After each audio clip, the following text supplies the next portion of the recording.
This is Lebanon, Beirut, and the IDF is facing an urban warfare jungle. In an effort to gain control, the IDF has launched hundreds of airstrikes targeting areas in South Lebanon, particularly Dahi. This has long been known as a Hezbollah stronghold, fortified over the years with extensive defenses. Hezbollah has meticulously prepared for such a scenario, investing decades into building a complex and sophisticated network of underground tunnels and bunkers. These tunnels allow Hezbollah fighters to launch attacks on IDF convoys and swiftly move to new positions, using the dense urban landscape to their advantage. We'll also look at the IDF tactics of ruin clearing and Hezbollah's strategy to counter them, all in the videos ahead. According to Israel, the ground invasion of Lebanon was launched to allow more than 60,000 residents in the north to return to their homes, which they had evacuated due to rocket fire.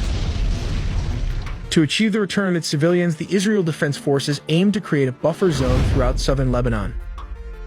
They did this by launching airstrikes using F-16 fighter jets and bunker buster bombs, resulting in the loss of lives of thousands of civilians in the region. Their objective was to eventually neutralize the southern part of Beirut, specifically Dahi, which is a Hezbollah stronghold. Their aim is to assassinate Hezbollah leader and commander, just like they had done with late Hassan Nasrallah. The ground invasion through southern Lebanon to eliminate rocket and missile threats requires deploying troops on the ground. However, this approach presents several challenges. The Israel Defense Forces must transport heavy equipment such as the Merkava tanks and Maimar armored fighting vehicles. The difficult, mountainous, and rocky terrain poses significant logistical challenges for the engineers, making movement and deployment of such equipment cumbersome and time-consuming. Urban warfare further complicates the situation. One of the most pressing threats is the presence of snipers hidden within buildings.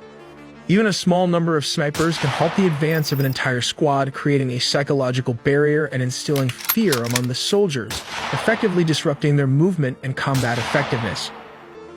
Additionally, Hezbollah has spent the last 2 decades constructing an extensive network of tunnels that connect various buildings. This underground infrastructure allows Hezbollah fighters to move undetected and launch surprise attacks. For example, if an IDF convoy is advancing through an area, Hezbollah fighters could flank them from one side, and after attacking, they can quickly relocate to another building through the tunnels, avoiding detection and counterattacks. This scenario creates a dangerous cat and mouse dynamic for the IDF, as their soldiers must constantly be on alert, navigating through an unpredictable and hostile environment where the enemy has the advantage of both terrain and tactics.